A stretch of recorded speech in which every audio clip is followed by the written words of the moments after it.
کہ ہو سکتا تھا کہ کوئی بندہ دعائیں بھی نہ مانگتے، وقت روزہ رکھ لے، تو اللہ رب العزت نے ان کے لیے ایک اور معاملہ کیا کہ رمضان مبارک میں ایک رات ایسی بنا دی، فرمایا لیلۃ القدر خیر من الف شہر، شب قدر کی عبادت 1000 مہینوں کی عبادت سے بہتر۔ اگر کیلکولیشن کی جائے تو 1000 مہینے 83 ایئرز کے برابر بنتے ہیں۔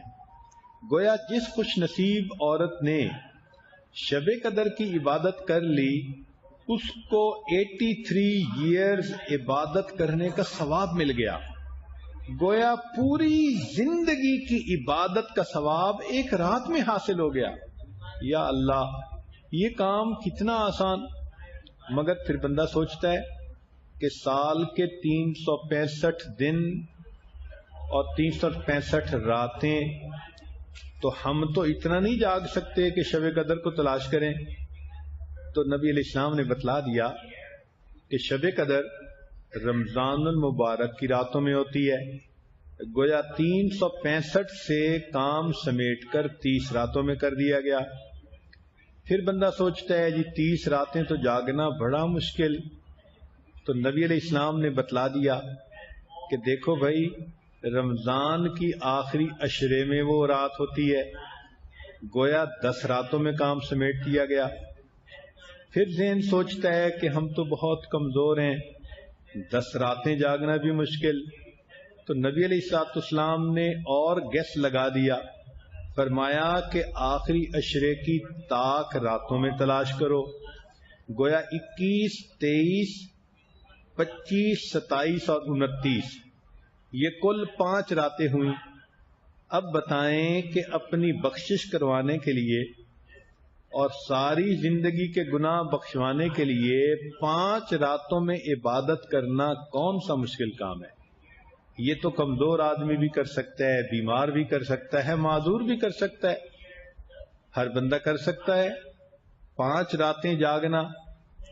پھر اگر کوئی سوچے کہ جی پوری رات جاگنا تو بڑا مشکل، تو نبی علیہ السلام نے مزید آگے بتا دیا کہ اس رات میں ایک خاص وقت آتا ہے جب جبریل علیہ السلام فرشتوں کو لے کر زمین پر آتے ہیں، تنزل الملائکۃ والروح فیہا بإذن ربہم من کل امر سلام۔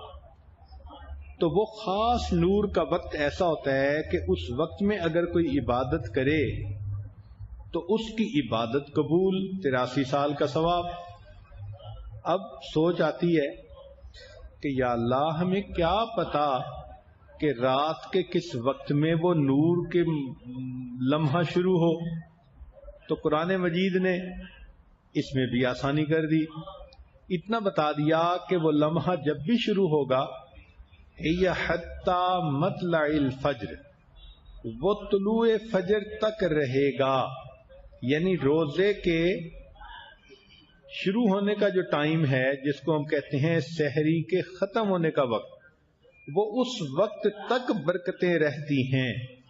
تو یہاں سے معلوم ہوا کہ اگر ہم آخری عشرے کی راتوں میں سحری وقت ختم ہونے سے آدھا گھنٹہ پہلے ختم کر لیں اور آدھے گھنٹے میں ہم چند رکعت نفل پڑھ لیں، استغفار کر لیں، کلمہ پڑھ لیں، قرآن مجید پڑھ لیں اور پھر اللہ تعالیٰ سے دعا مانگ لیں، تو معلوم ہوا کہ وہ جو بھی کوئی رات ہوگی اس کی برکت جب بھی شروع ہوگی تو اس نے طلوع فجر تک تو رہنا ہی ہے۔ تو گویا اس طرح ہمارے لیے لیلۃ القدر میں ثواب حاصل کرنا آسان ہو گیا۔ تو یوں دیکھیے کہ نظر آتا ہے بڑا مشکل، لیکن اگر کرنا چاہو تو کتنا آسان۔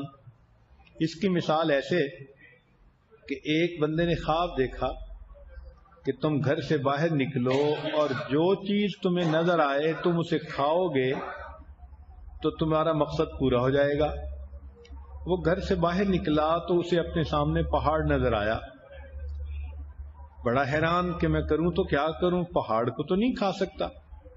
پھر اس نے کہا چلو میں چلتا تو ہوں۔ اس نے چلنا شروع کیا۔ اب جیسے جیسے چلتا گیا وہ چیز چھوٹی ہوتی گئی حتیٰ کہ جب اس کے قریب پہنچا تو وہ گڑ کی چھوٹی سی ڈلی تھی، اس نے اٹھا کے منہ میں ڈال لی۔ تو معاملہ ایسا ہی ہے کہ شب قدر کو تلاش کرنا اگر ویسے دیکھیں تو پہاڑ ہے، لیکن اگر نیت ہو، نیک ہو اور طلب ہو تو اس کا حاصل کرنا ہے بھی بہت آسان۔ دعا ہے کہ اللہ تعالی ہم سب کو لیلۃ القدر میں عبادت کا ثواب عطا فرمائے۔ لیکن ایک چیز یاد رکھیں کہ لیلۃ القدر میں اور گناہوں کی تو بخشش ہو جاتی ہے، چند گناہوں کی بخشش نہیں ہوتی۔ ان میں ایک شراب پینے والا، دوسرا ماں باپ کی نافرمانی کرنے والا، تیسرا دل کے اندر کینہ رکھنے والا۔ اب یہ جو کینہ رکھنے والا گناہ ہے یہ بہت عام ہے۔ کینے کا مطلب یہ ہوتا ہے کہ دل میں دشمنی، بیر، حسد کسی کے بارے میں رکھنا۔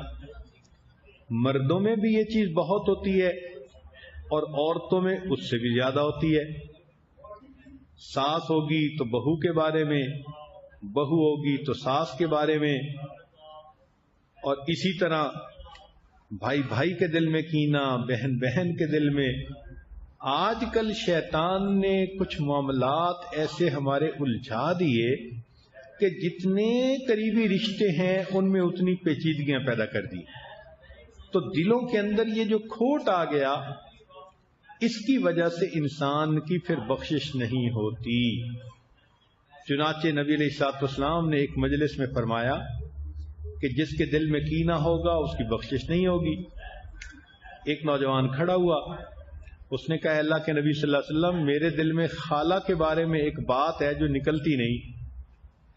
فرمایا جب تک دل سے نہیں نکالو گے بخشش نہیں ہوگی۔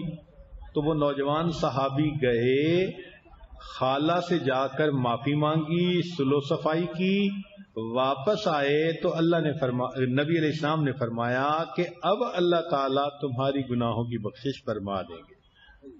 تو ہمیں بھی چاہیے کہ رمضان مبارک کے ان راتوں میں اگر ہمارے دل میں کسی کے بارے میں کوئی رنجش ہے بھی تو ہم معاف کر دیں۔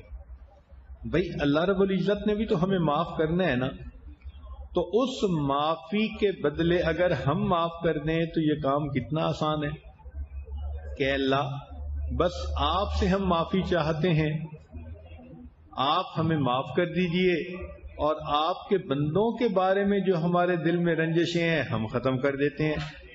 تو یہ ایک سودا کرنے والا ہے جس کو کر لینا چاہیے۔ اور ایک قطع رحمی کرنے والے کی بھی بخشش نہیں ہوتی۔ قطع رحمی کرنے سے مراد یہ کہ جو رشتے ناطے توڑتا ہے۔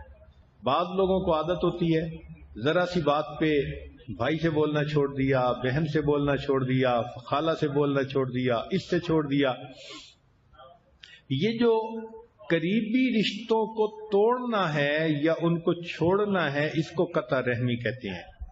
اس بندے کی بھی شب قدر میں مغفرت نہیں ہوتی۔ لہذا ہمیں ان گناہوں سے توبہ کرنی چاہیے تاکہ لیلۃ القدر میں ہمارے گناہوں کی بخشش ہو جائے۔